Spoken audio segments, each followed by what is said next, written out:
السلام علیکم ورحمۃ اللہ وبرکاتہ۔ الحمدللہ وحدہ والصلاۃ والسلام علی من لا نبی بعد۔ معزز سامعین، 6 دن کے اندر اللہ نے بغیر وزیر مشیر کے تن تنہا کائنات کو بنایا۔ کس سے بنایا؟ حدیث میں آتا ہے جہاں بیت اللہ نے یہاں پانی کا ایک قطرہ پھینکا۔ قرآن مجید کی آتی ہے جعلنا من الماء کل شیء حی، ہر چیز کو حیات، وجود، بقا، نشو و نما، ارتقاء پانی سے دی۔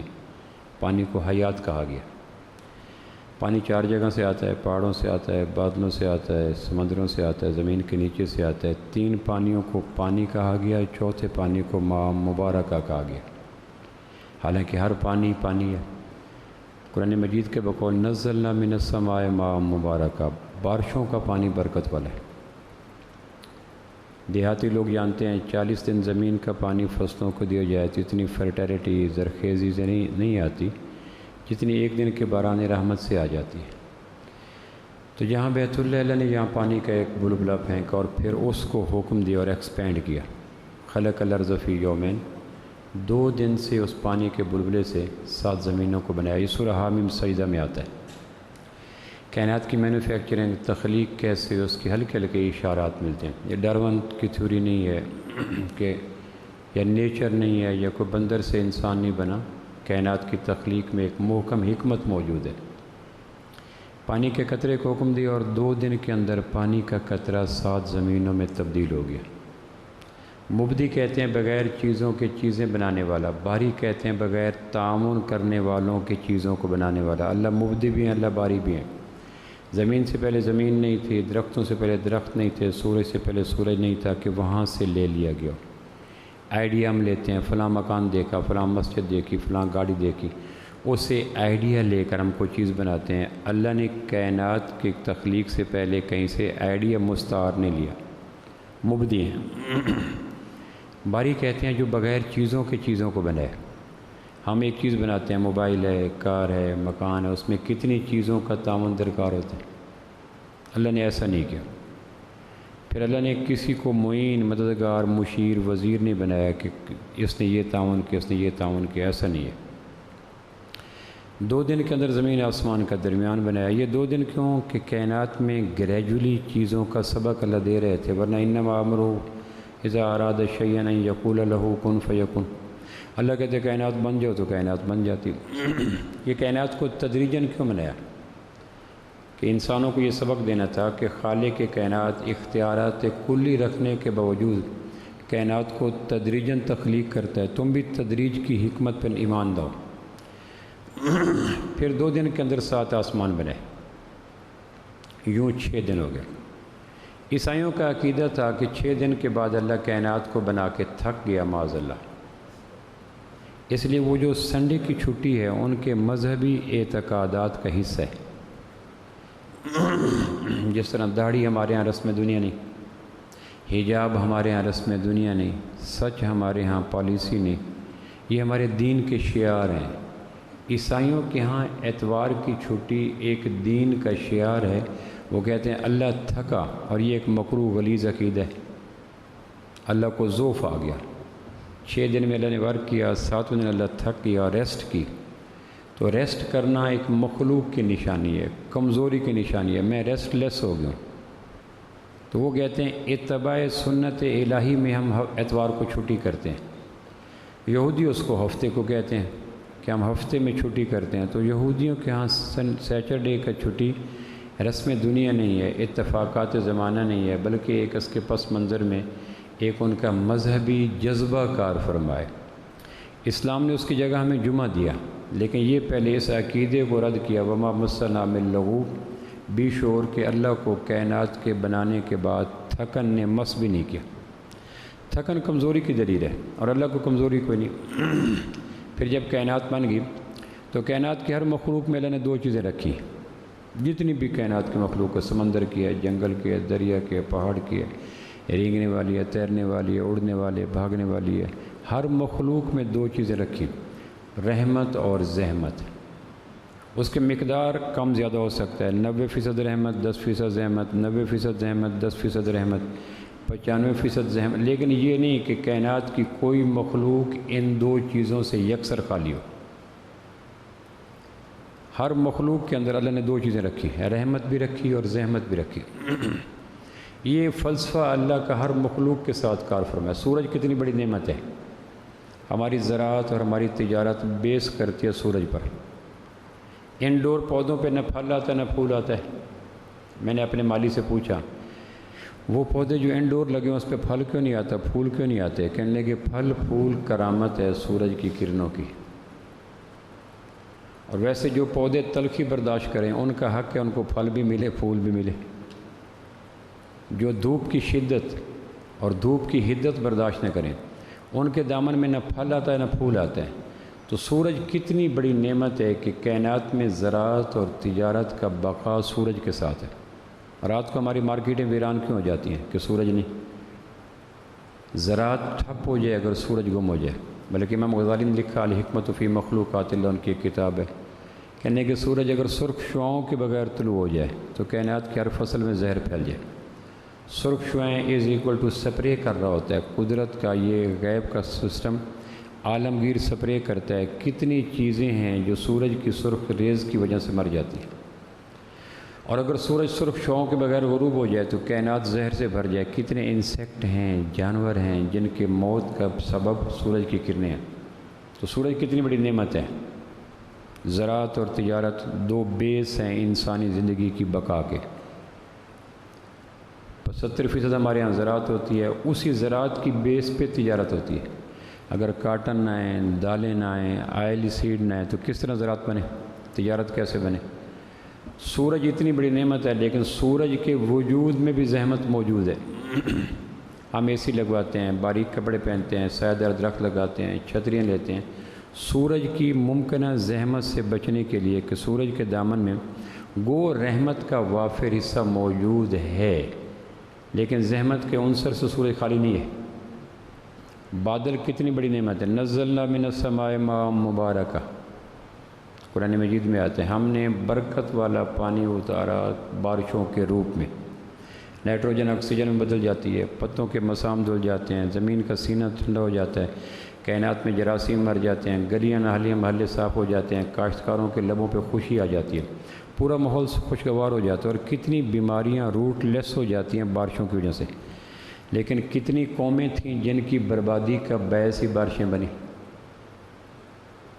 یعنی اپنے دامن میں برکت کا پہلو بارشیں رکھنے کے باوصف زحمتوں سے خالی نہیں ہے۔ نوح علیہ السلام کی قوم کی بربادی کا سبب کیا بنا؟ تو اسباب کے درجے میں بے پایاں بے دریغ مسلسل بارشوں نے ان کو برباد کر رکھ دیا۔ چاند کتنی بڑی نعمت ہے، کائنات میں سارے ذائقے چاند کی کرنوں سے ہوتے ہیں، اور ساری خوشبوئیں تاروں کی روشنی سے ہوتی ہیں، اور ساری پختگی اور مضبوطی سورج کی کرنوں سے ہوتی ہے۔ اگر چاند روح پوش ہو جائے کائنات میں آم میں، انار میں، بادام میں، اخروٹ میں کسی چیز میں ذائقے موجود نہ، لیکن چاند کے مد و جزر کی وجہ سے بھی کائنات میں سمندروں میں کتنے جوار بھاٹے اٹھاتے ہیں۔ ہوا کتنی بڑی نعمت ہے، انسانی سروائیول ممکن نہیں 1 منٹ اور 3 سیکنڈ کے بعد ہوا کے بغیر۔ جتنا بڑا ڈیزینیشن ہو، جتنا بڑا تقوی ہو، جتنا بڑا جتھا ہو، جتنی بڑی پی آر ہو، جتنی بڑی بیلنس ڈائٹ ہو، جتنی بڑا وجود فٹ ہو، 1 منٹ اور 3 سیکنڈ کے بعد مور اور لیس انسانی وجود ختم ہو جاتا ہے۔ اتنی ناگزیر ضرورت ہے کہ ہم 1.25 منٹ بھی اس کی غیر موجودگی برداشت نہیں کر سکتے، لیکن قوم عاد کی بربادی کا سبب فَأَمَّا عَادٌ فَأُهْلِكُوا بِرِيحٍ صَرْصَرٍ عَاتِيَةٍ سَخَّرَهَا عَلَيْهِمْ 7 لَيَالٍ و8 ایام، 7 رات اور 8 دن قرآن کے بقول چلی ہوا، اور انہوں نے اس کو اٹھا کے پچھاڑ دیا، اور قوم عاد کے سر جا کے آسمانوں سے لگے۔ آسمان کے ملائکہ نے ان کی دل دوز چیخوں کو سنا، اور انہوں نے آسمان کے ملائکہ کی تسبیحات کو سنا، اور زمین میں ڈیڈ سی کے اندر بحر مردار میں آج بھی ان کی لاشیں کبھی کبھی تیرتی دکھائی دیتی۔ یعنی ایک پوری قوم صفحہ ہستی سے گم ہوئی ہوا کی زحمت کی وجہ سے۔ اولاد کتنی بڑی نعمت ہے، جن علم نصیبوں کے آنگن میں اولاد نہیں ہوتے ان سے پوچھیں کہ آنگن کس طرح بہار میں بھی خزاں دکھائی دیتے ہیں۔ زندگی بے مصرف ہو جاتی ہے، بے ذائقہ ہو جاتی ہے، رنگ و نور ختم ہو جاتے ہیں۔ آدمی کو اپنی محنتوں کا سیلا دریا برد ہوتا دکھائی دیتا ہے، اولاد تو ہے کوئی نہیں۔ انسانوں کو ملنے والی نعمتوں میں سب سے بڑی نعمت نبوت ہے، جو گاڈ گفٹڈ ہے، عطائی ہے، کسبی نہیں۔ لیکن نبی نبوت کے بعد بھی اولاد کی کسک محسوس کرتا ہے۔ ابراہیم علیہ السلام جو لمبے عرصے تک دعا اسماعیل اسماعیل اسماعیل، زکریا علیہ السلام 128 سال کے ہیں، حبلی من لدنک ولی، اللہ بچہ دے دے، یرثنی و یرث من آل یعقوب واجعلہ رب رضیہ، اللہ ایک بچہ دے۔ یعنی اولاد کتنی بڑی نعمت ہے کہ آدمی کی کنٹینیوٹی، تسلسل، بقا، نشو و نما، ارتقاء اولاد کے ساتھ ہے۔ لیکن کتنے گھروں کی وبا اور بے برکتی اور ٹینشن اور پریشانی اور رسوائیوں کا سبب ہی اولاد ہے۔ ایسے تلخ جملے آپ نے سنے ہوگے، کاش تم پیدا ہی نہ ہوتے۔ کتنی قوموں کا بقا ختم ہوگی اولاد کی وجہ سے۔ ماں باپ کتنی بڑی نعمت ہیں، کافر بھی ہوں تو اف نہ کرو، کیونکہ ماں باپ کے احسان اطاعت کے لیے مسلمان ہونا ضروری کوئی نہیں۔ ماں باپ سے ادب، ماں باپ سے محبت، ماں باپ سے شفقت، ماں باپ کی خدمت، اس کے لیے مسلمانوں ماں باپ کا پارسا ہونا ضروری کوئی نہیں، متقی ہونا ضروری کوئی نہیں، مسلمان ہونا بھی ضروری کوئی نہیں۔ کہ جب انہوں نے جنم دیا، انہوں نے پرورش کی، انہوں نے پالا پوسا، انہوں نے وجود دیا، انہوں نے جوانی دی، انہوں نے صلاحیتیں دی، اس وقت بھی تو غیر مسلم تھے۔ لیکن کتنے والدین ایسے ہیں جو اولاد کے لیے زحمت ہے۔ بیوی کتنی بڑی نعمت ہے، کائنات کا پہلا رشتہ ہے ہی بیوی۔ جعلناکم بینکم مودۃ و رحمہ، رحمت اور مودت کا لفظ صرف بیوی کے لیے استعمال ہوا ہے۔ لیکن کتنے آنگن اجڑ گئے بیویوں کی وجہ سے، کتنوں کی پگڑیاں گر گئیں بیویوں کی وجہ سے، کتنے فشار خون کے عادی ہو گئے بیویوں کی وجہ سے، اور کتنے بی پی کے مریض ہو گئے بیوی کی وجہ سے۔ زمین کتنی بڑی نعمت ہے، ہماری زندگی کا 99% حصہ زمین کے ساتھ وابستہ ہے۔ اگر زمین میں یہ گریویٹیشن فورس نہ ہو تو ہم گیس والے غبارے کی طرح ہوا میں تحلیل ہو جائے۔ منہا خلقناکم وفیہا نعیدکم ومنہا نخرجکم تارۃ اخری، اسی سے وجود بنا، اسی میں وجود جائے گا، اسی سے حیات نو ملے گی۔ ہماری زندگی کی ساری ضروریات کا سامان زمین سے نکلتا ہے، لیکن کتنی بستیاں برباد ہوئیں زمین کے سینے میں اور پیٹ میں زلزلے کے بیدار ہونے کی وجہ سے۔ بھائی کتنی بڑی نعمت ہے، دوست کتنی بڑی نعمت ہے، بجلی ہمارے ہاتھوں کی بنی ہوئی کتنی بڑی نعمت ہے۔ ہمارے معاشرے میں یہ جو بجلی ہم نے مین میڈ ہے، ہمارے معاشرے کا کتنا حصہ جس کے پس منظر میں روح رواں کے طور پر بجلی کار فرمائے، لیکن کتنوں کے عزیز و اقارب کا خون چوس گئی بجلی۔ ایسے بٹر ایکسپیرینس، تلخ واقعات کہ بیوی کیسے فوت، بجلی لگ گئی۔ دولت کتنی بڑی نعمت ہے کہ حج، زکوٰۃ، بقا ساری لیکن کتنے لوگوں کے لیے دولت ہی باعث بربادی بنی۔ قارون کو دولت مروا گئی۔ کچھ لوگوں سے جب میری ملاقات نہیں تھی، میں بھی یہ سمجھتا تھا خدا سب سے بڑا ہے، لیکن جب ان کی دولت کی وجہ سے ان کے گفتگو دیکھی، ان کے تکبر سے معمور لہجے دیکھے تو اندازہ ہوا کہ دولت مروا گئی۔ الغرض میں یہ عرض کر رہا تھا کہ دوائیاں نعمت ہیں، غذا نعمت ہے، انسانوں کی بنی مشینری نعمت ہیں، پیٹرول نعمت ہے، گیس نعمت ہے، ہوا نعمت ہے، لیکن کسی نعمت کا پن پوائنٹ نہیں کر سکتے جس کے ساتھ زحمت وابستہ نہ ہو۔ اب زور لگا کے سوچ لیں، تنہائی میں جا کے سوچیں کہ انسانوں کی کوئی بنی ہوئی نعمت ہے جس کے ساتھ زحمت کا شیبہ نہیں ہے۔ اللہ کے سانپ کتنی بڑی زحمت ہے، لیکن کتنے علاج سانپ کے زہر سے ہوتے ہیں۔ سر تپا کوئی مخلوق زحمت نہیں ہے، سر تپا کوئی مخلوق رحمت نہیں ہے۔ ہر ایک میں دونوں کی ریشو ویری کرتی ہے، رحمت زیادہ ہے، رحمت زیادہ، لیکن اس بھری کائنات میں ایک ذات اقدس ہے جو سر تپا رحمت ہی رحمت ہے۔ یہ جو آیت لکھی ہوگا میرے سر کے اوپر، ہم بغیر عقیدت کے، بغیر تعصب کے، بغیر محبت کے حقائق کی دنیا میں لاجک کی بنیاد میں کہہ سکتے ہیں کہ اس کائنات میں رحمت ایک ہی ذات ہے جو از اول تا آخر، ولادت تا وصال، جنم تا وفات، ان کی جوانی، ان کا بڑھاپا، ان کا بچپن، ان کا غصہ، ان کی محبت، ان کی جنگ بھی رحمت ہے، اور وہ ذات پاک آمنہ کے لال صلی اللہ علیہ وسلم کی ذات اقدس ہے۔ اردو زبان کا اسلوب ہے کہ جب ہم کسی چیز میں زور ڈالنا چاہتے ہیں تو پہلے اس بات ہوتا ہے پھر نہیں ہوتا ہے۔ میں نے آپ کو اس کام کے لیے رکھا ہے، کسی اور کام کے لیے نہیں رکھا۔ جب ہم کسی چیز کو فوکس کرنا چاہتے ہیں، لمیٹائز کرنا چاہتے ہیں، تو ہم پہلے اس بات لاتے ہیں۔ ہم نے آپ کو صرف ڈرائیور رکھا ہے، کسی اور کام کے لیے نہیں رکھا، تو پہلے ہاں پھر نہ۔ میں نے آپ کو صرف اس کام کے لیے بلایا ہے، کسی اور کام کے لیے نہیں بلایا۔ تو یہ کسی چیز کو ایک فوکس میں لانے کا اسلوب ہوتا ہے اردو زبان کے۔ عربی میں سے الٹ ہے، عربی میں پہلے نہیں لاتے ہیں پھر ہاں لاتے ہیں۔ اس آیت کی بنیاد کو دیکھیں، جو آیت میرے سر کے اوپر آویز ہے، اس میں وما ارسلناک، ہم نے آپ کو نہیں بھیجا، تو نہیں پہلے آ گیا۔ ہر زبان کا اپنا ذوق ہے، جو اہل زبان وضع کرتے ہیں اس میں دوسروں کو انگلی رکھنے کی کوئی اجازت نہیں ہوتی۔ سورج ہمارے یہاں مذکر ہے، عربوں کے یہاں مؤنث ہے، تو ٹھیک ہے، اگر ہم مذکر سورج چمک رہا ہے، وہ سورج کے لیے مؤنث کا لفظ لیں گے، ٹھیک ہے۔ یہ اہل زبان کا ذاتی ذوق ہوتا ہے، اس میں دوسری زبان والوں کو کوئی انگلی رکھنے کی اجازت نہیں ہوتی۔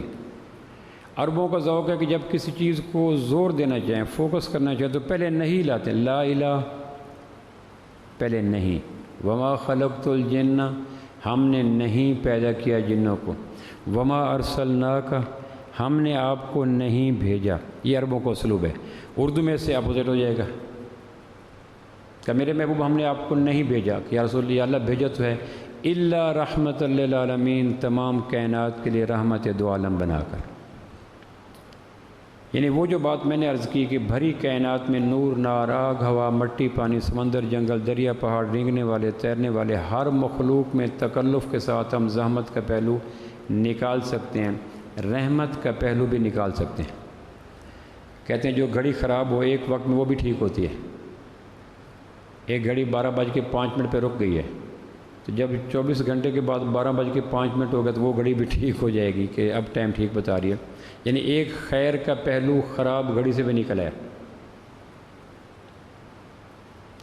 لیکن اس کائنات میں صرف اور صرف اور صرف ایک ذات ہے جس کے وجود اقدس میں، جن کے خیالات میں، شب و روز میں، معمولات میں، معقولات میں، مشروبات میں، ملبوسات میں، سر تپا کعبہ کے رب کی قسم ہم حقیقت سے دیکھیں، عقائد سے دیکھیں، لاجک سے دیکھیں، ما سوائے رحمت کے کچھ نہیں، اور وہ ذات اقدس آمنہ کے لال صلی اللہ علیہ وسلم کی۔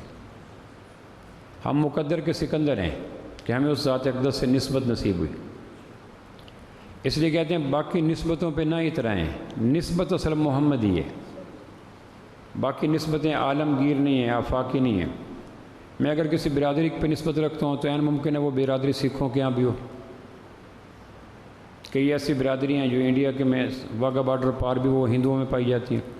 اگر میں کسی خطے پہ نسبت رکھتا ہوں تو وہ خطہ ممکن ہے کسی عیسائی کو میسر ہو۔ میں مستونگ بلوچستان کے ایک شہر ہے، وہاں پھر رہا تھا، ایک ڈاکٹر کو چیک اپ کرانے کے لیے گیا تو اس نے لکھ دیا صبح دوپہر شام کی بجائے دوائی لکھی بعد از نماز فجر، بعد از نماز ظہر، بعد از نماز مغرب۔ اسی کلینک کے، اسی ہاسپٹل کے کلینک سے میں نے دوائی لی تو اس ڈسپنسر نے مجھے سمجھایا کہ یہ دوائی فجر کی نماز کے بعد لینی ہے۔ اب ہمارے یہاں پنجاب میں اس کا الٹرنیٹیو ہے صبح دوپہر شام، اور اگر صبح دوپہر شام کا ڈیوریشن دیکھیں اور بعد از نماز فجر، بعد از نماز ظہر، بعد از نماز مغرب، تو ٹائم ڈیوریشن ایک ہی بنتا ہے۔ تو اس نے کہا یہ ظہر کے بعد لینی ہے، یہ نماز مغرب کے بعد لینی ہے۔ میں نے کہا میں دوبارہ ڈاکٹر صاحب کو مل سکتا ہوں؟ کہنے لگے مل سکتے ہیں۔ میں نے کہا ڈاکٹر صاحب ہمارے یہاں پنجاب میں اس کے لیے متبادل لفظ ہے صبح دوپہر شام۔ اس نے کہا مستونگ میں ہندو ڈاکٹر بھی ہیں اور ہندو ڈاکٹر لکھتے ہیں صبح دوپہر شام۔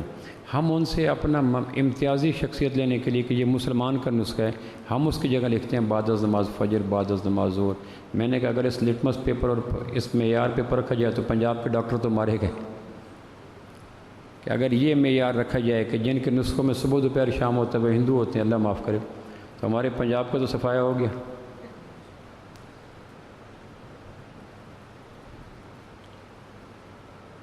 تو آپ صلی اللہ علیہ وسلم کی ذات اقدس میں ہماری نسبت یہ ہے کہ میں نے کہا نا اگر کوئی خطے کی نسبت رکھے کہ میں بلوچی ہوں تو وہاں تو عیسائی بھی رہتے ہیں، میں راجپوت ہوں تو ممکن ہے اس ہندوؤں کے راجپوت ہوں، میں اردو اسپیکنگ ہوں تو ممکن ہے دلی میں اردو اسپیکنگ ہوں۔ باقی کوئی نسبتیں ایسی نہیں ہیں جو اسپیسیفک ہماری ہیں۔ جس نسبت پہ ہم ناز کر سکتے ہیں اور لوگوں کو دعوت فکر دے سکتے ہیں وہ نسبت محمدی ہے صلی اللہ علیہ وسلم۔ دیوبند ایک شہر کا نام ہے، بریلی ایک شہر کا نام ہے۔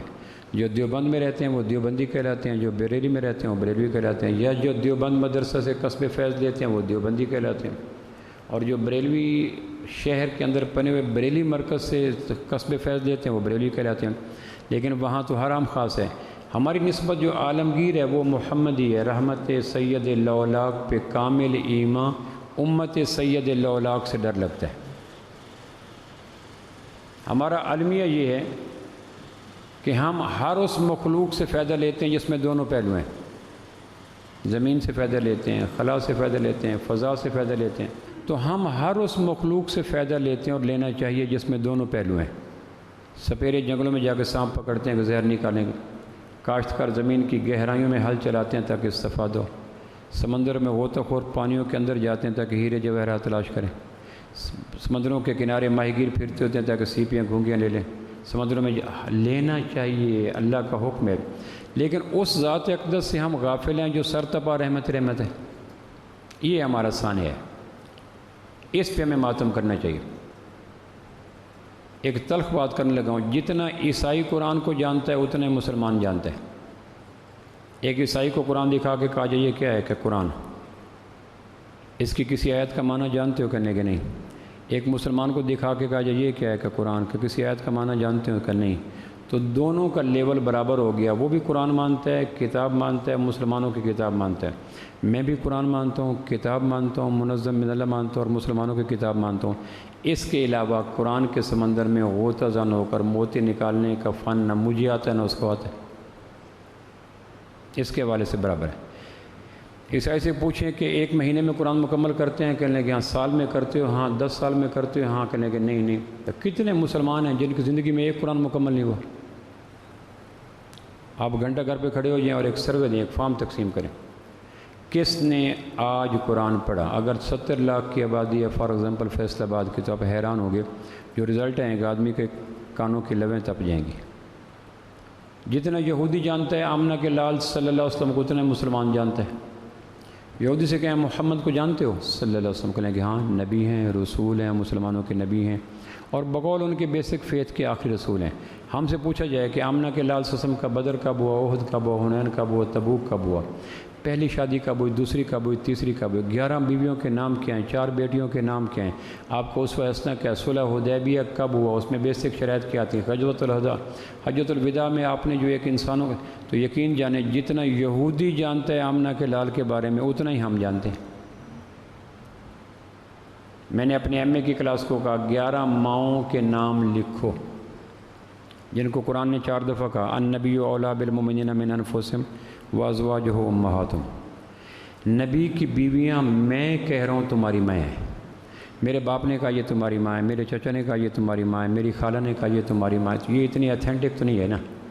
این ممکن ہے میں اڈاپٹڈ سن ہوں، مجھے نہ بتایا گیا، این ممکن ہے میں لے پالے کو، مجھے نہ بتایا گیا، این ممکن ہے میں ہسپتال سے، لیکن میں نے ماں کی بات پہ اعتبار کر کے نانے کو جانتا ہوں، نانی کو جانتا ہوں، دادے کو جانتا ہوں، دادی، ایک رشتوں کی طویل فہرست ہے۔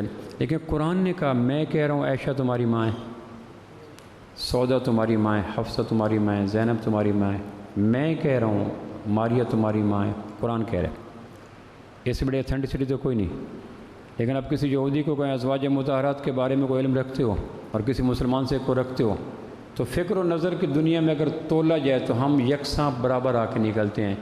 ہمارا المیہ یہ ہے کہ ہم ہر اس مخلوق سے فائدہ لیتے ہیں جس میں دونوں پہلو ہیں۔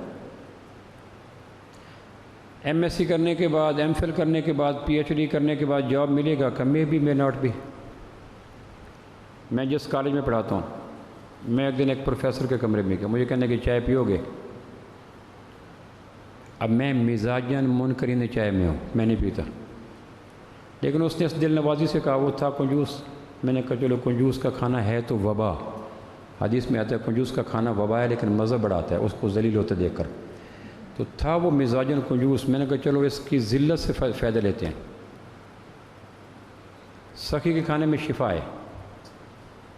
کنجوس کو ایک نقصان یہ ہوتا ہے کہ کھول کے کھا بھی نہیں سکتا، چونکہ اس کو کھلانے کے زمانے کے واہ میں ڈنگ مارتے ہیں۔ اگر کبھی یہ ظالم گھر آ گیا تو یہ وسوسے اس کے لمحے موجود کے کھانے کے لذت کو بھی زائل کر دیتے۔ تو اس نے پتہ نہیں روا روی میں یا بیوی سے فون کیا تھا، خوش بیٹھا تھا، پتہ نہیں کیسے چائے پیو گے؟ میں نے کہا یہ ایسے لمحے تھے جو تقدیر میں کم آتے ہیں۔ کنجوس آدمی دعوت فکر دے چلو زہر بھی پی لیں، بعد میں 2 رکعت توبہ پڑھ لیں گے۔ میں نے کہا پلا دو، حالانکہ مزاجاً مجھے سال ہا سال گزر جاتے ہیں میں چائے نہیں پیتا۔ یعنی آپ کے لیے حیرت کی بات ہوگی، پوری سردیاں گزر جائیں، گرمیاں گزر جائیں، مجھے چائے کا کبھی پتہ نہیں ہوتا۔ مزاجاً میں چائے کے ساتھ میرا مزاج ملتا ہی نہیں ہے، لیکن اس کی کنجوس پنے سے لطف لینے کے لیے میں نے کہہ دیا پلا دو۔ اس نے ایک نوجوان کو کہا چائے بناؤ، اس نے چائے بنائی، بڑی تہذیب سے مجھے پیش آیا۔ تو عام طور پر جو آفس بوائے ہوتے ہیں ان میں اتنا تہذیب نہیں ہوتا، لیک آف ایجوکیشن ہوتی ہے، علم کی کمی، خاندان پس منظر کی کمی، تہذیب کی کمی، ایجوکیشن کی کمی۔ لیکن میں نے دیکھا اس نے اتنا خوبصورتی سے سرو کیا کہ میں حیران ہو گیا۔ مجھے چائے سے زیادہ اس کی سرونگ پہ، اس کی گفتگو پہ، اس کی ایٹیکیٹس پہ رشک ہے۔ تو اس کے نکلنے کے بعد میں نے پوچھا یہ کون ہے؟ کہنے کہ یہ پی ایچ ڈی پروفیسر ہے۔ 2016 میں اس نے پی ایچ ڈی کی اور سوشیالوجی میں کی، اور وطن کے در و دیوار پہ 2016 سے دستک دے رہا ہے، اور کسی در و دیوار سے رزق روزی کا جاب کا دریچہ کھول بھی نہیں رہا۔ پھر میں نے اس کو ملا، میں نے ایک دوست کو کہا مزاجن میری آنکھوں میں آنسو نہیں آتے، میں اپنا مزاج بتا رہا ہوں، ایک سخت دل سے ہوں۔ لیکن جس دن میں نے یہ سنا کہ پی ایچ ڈی چائے بنا رہا تھا، اور پی ایچ ڈی بھی 2016 میں، اور بیرون ملک سے اس کا تھیسس پاس ہو کے آیا، اور 2016 سے اب تک زنجیر عدل ہلا رہا ہے، کوئی درخواست نہیں آئی، درجہ چہارم سے لے کر پبلک سروس کمیشن تک جہاں اس نے درخواست نہ دی ہو، لیکن دریچہ کھلتا نہیں، زنجیر جہانگیری ہلتی نہیں۔ اب پی ایچ ڈی کرنے والے نے کتنے انویسٹمنٹ کی، زندگی کے کتنے ماہ و سال لگائے، یہ مے بی مے ناٹ بھی ہے۔ اور جاب کے حوالے سے اس وقت وہ وہاں ہم اب بھی اسٹل آج بھی اس وقت پہ جب میں آپ سے گفتگو کر رہا ہوں، ہمارے گورنمنٹ کالج سمن آباد میں وہ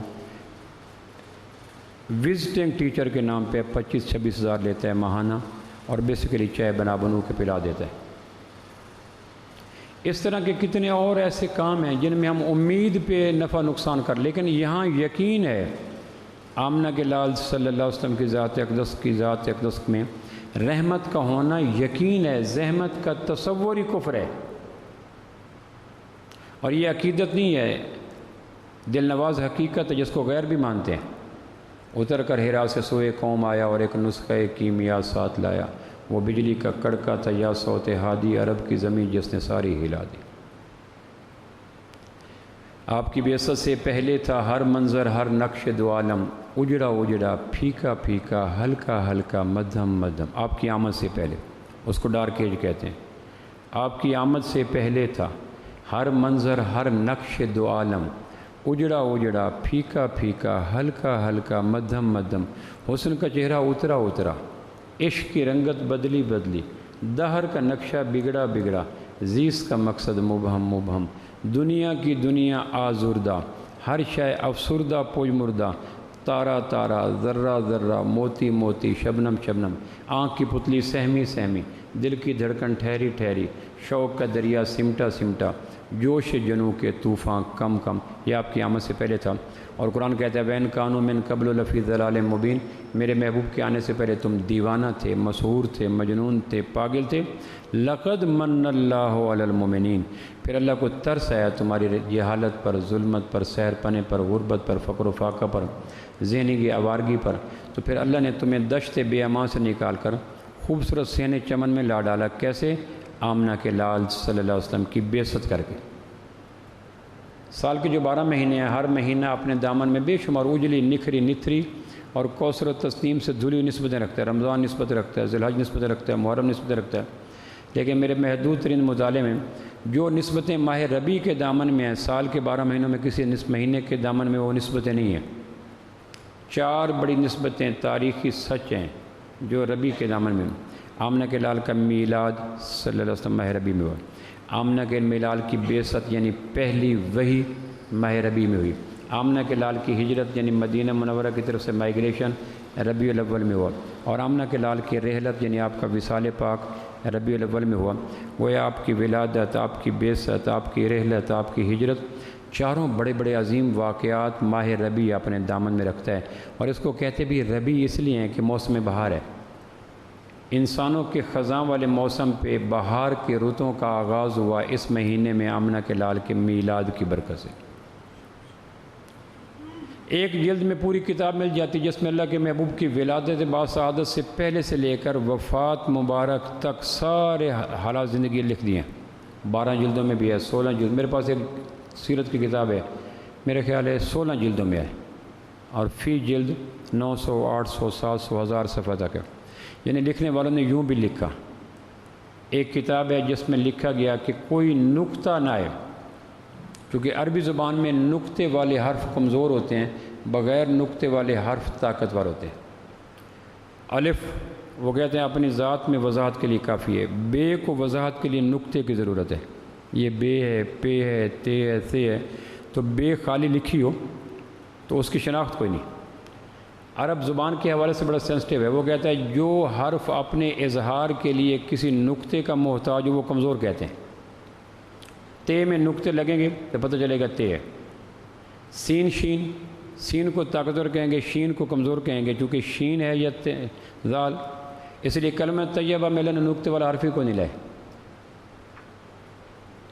اور زیادہ حروف نقطے والے ہیں، کم حروف بغیر نقطے والے الفابیٹک میں، الف با تا ثا میں، اور پورے کلمہ طیبہ میں کوئی حرف نقطے والا نہیں ہے۔ اللہ نے اپنے نام میں اور اپنے محبوب کے ذاتی نام میں نقطے والا حرف ہی کوئی، اللہ محمد کوئی نام نہیں لے۔ عربوں کے ذوق کی تسکین کے لیے کہ عرب پھر کر اعتراض نہ کریں کہ جس نام میں نقطہ ہے وہ نام تو کمزور حروف والا ہے۔ ارض کی جمع اراضی ہے، ارض کی جمع ارضیات ہے زمین کی، سما کی جمع سماوات ہے۔ عرب شاعری میں ارض کی جمع اراضی یہ فصاحت سے گرا ہوا لفظ ہے۔ قرآن مجید میں کہیں اراضی نہیں ہے تاکہ وہ انگلی نہ رکھیں کہ یہ کیسا کلام ہے جس کے اندر ایک ایسی جمع لائی گئی ہے جو فصاحت کے اصولوں سے گری ہوئی ہے۔ لیکن یہ ظاہر کرنا کہ زمینیں 7 ہیں، آسمان بھی 7 ہیں، تو کس طرح کریں؟ اس کا طریقہ یہی تھا کہ اراضی لایا جاتا، ارضیات لایا جاتا، لیکن اراضی یا ارضیات لغت عرب میں فصاحت سے گرا ہوا لفظ ہے۔ تو اللہ نے اسلوب کیا اختیار کیا؟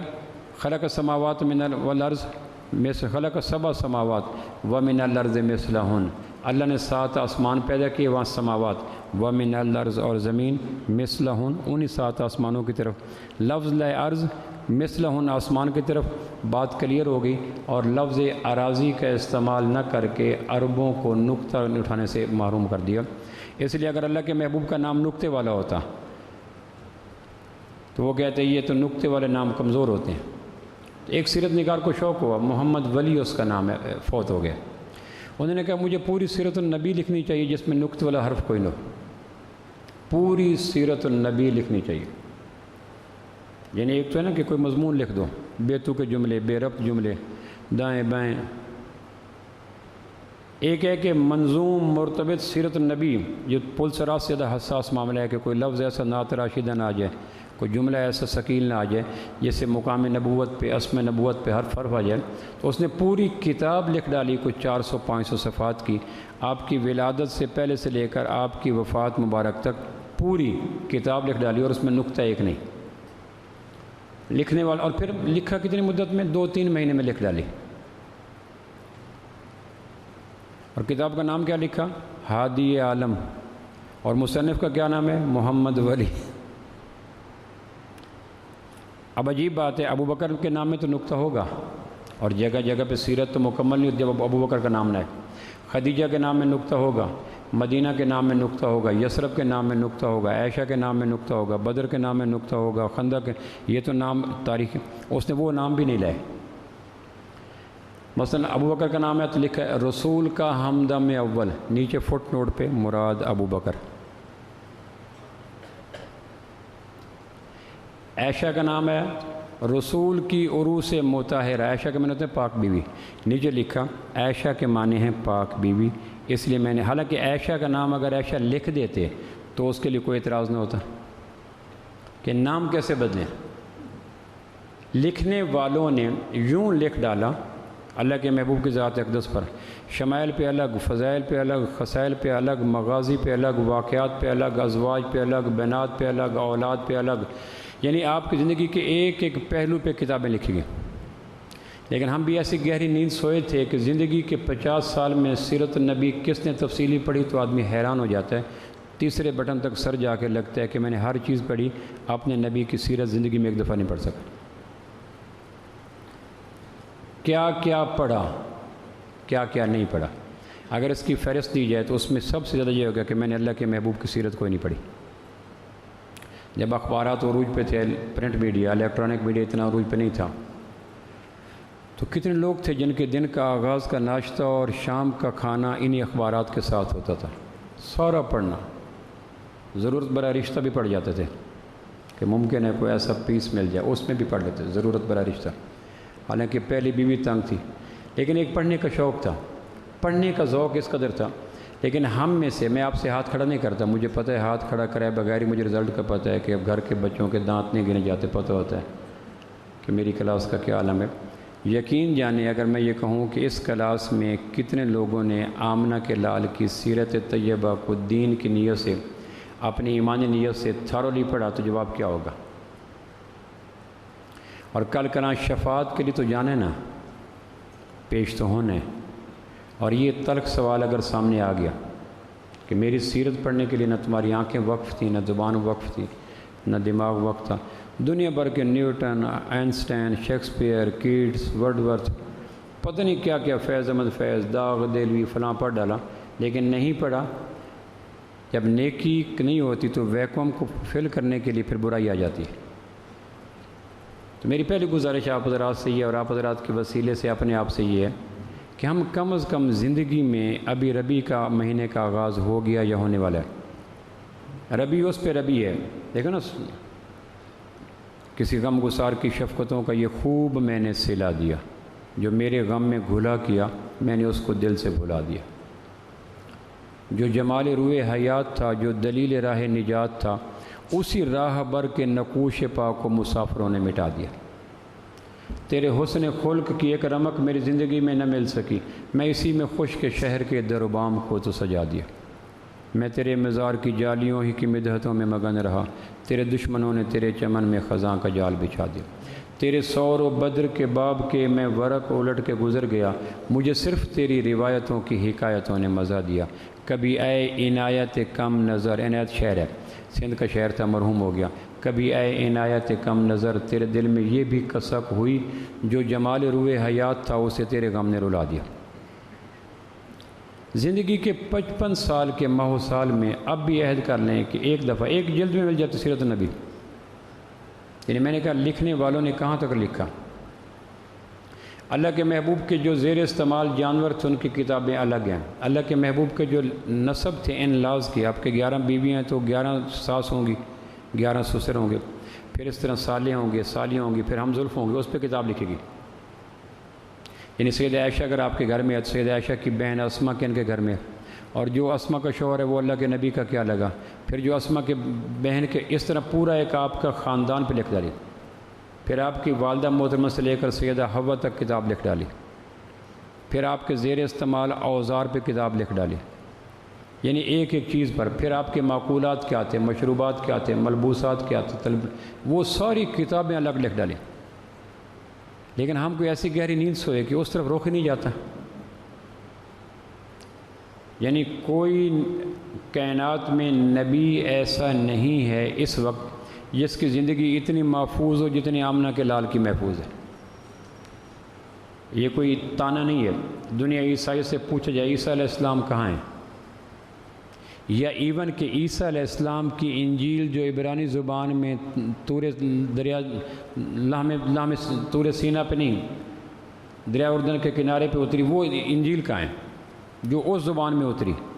تو نہ انجیل محفوظ ہے، نہ سیرت عیسوی محفوظ ہے. اس لیے معذور ہیں کہ ان کے پاس ہے کچھ نہیں. ہمارے پاس تو ہے. میرے کلاس والا تھا عیسائی، مجھے کہنے لگا ایک آیت مل جائے انجیل کی جو عیسیٰ علیہ السلام پہ اتری بیت لحم میں، ایک آیت، ایون سنگل آیت جو عیسیٰ علیہ السلام پہ انجیل کی زبان عبرانی میں اتری. مجھے اگر کوئی کہہ جائے کہ گردے جگر پھیپھڑے دو ہم دیں گے، تو میں اپنے پورے وجود کی کائنات کے حصے منقسم کر کے وہ آیت خرید لوں گا. لیکن ہمارے پاس تو سارا قرآن محفوظ ہے. دنیا یہودیت کو کہا جائے موسیٰ علیہ السلام کہاں دفن ہے؟ موسیٰ علیہ السلام کی ازواج، بیٹے بیٹیاں، کھانا، اللہ کے محبوب کے ولادت کے وقت سے لے کر آپ کی وفات میں داڑھی کے بال سفید کتنے تھے؟ اب اس پہ انسانی زندگی کا انحصار کوئی نہیں، ہدایت و سعادت کا انحصار کوئی نہیں کہ اس کو یاد ہو کہ داڑھی کے بال مبارک سفید کتنے تھے، لیکن عشاق نے، اہل نظر نے، اہل نسبت نے ان کو بھی سیو کر لیا۔ وفات کے وقت داڑھی کے بال گننا مقصود تو نہیں تھا۔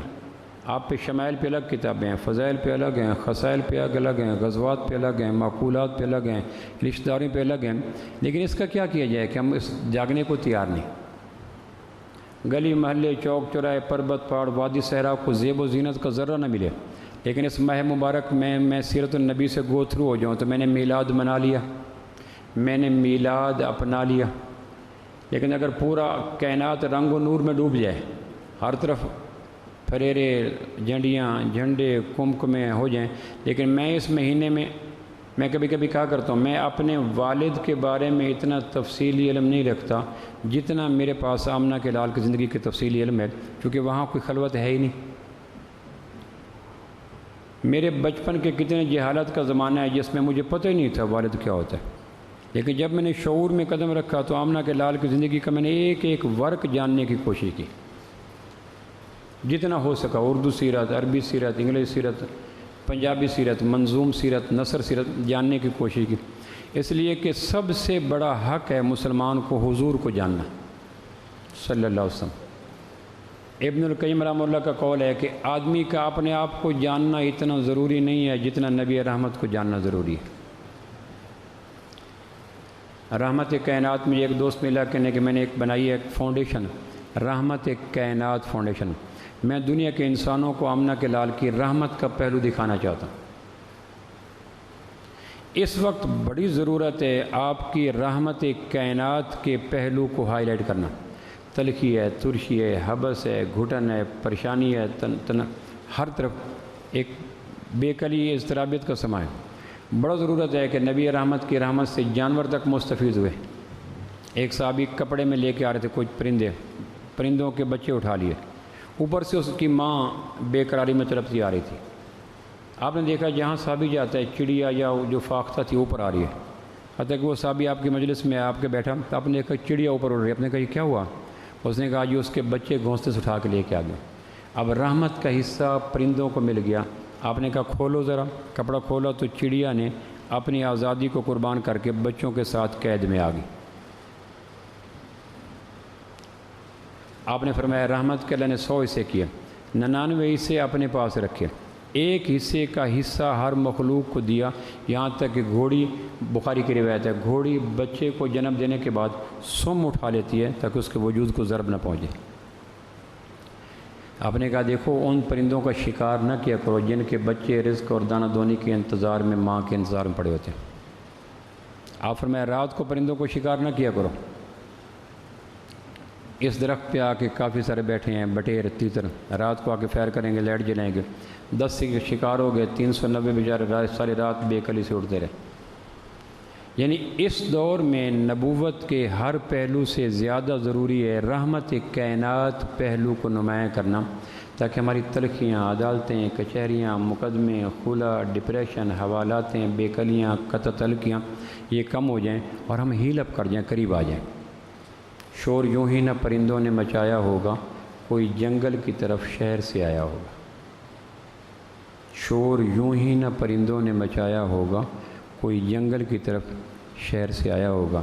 رحمت سید لولاک پہ کامل ایمان، امت سید لولاک سے ڈر لگتا ہے۔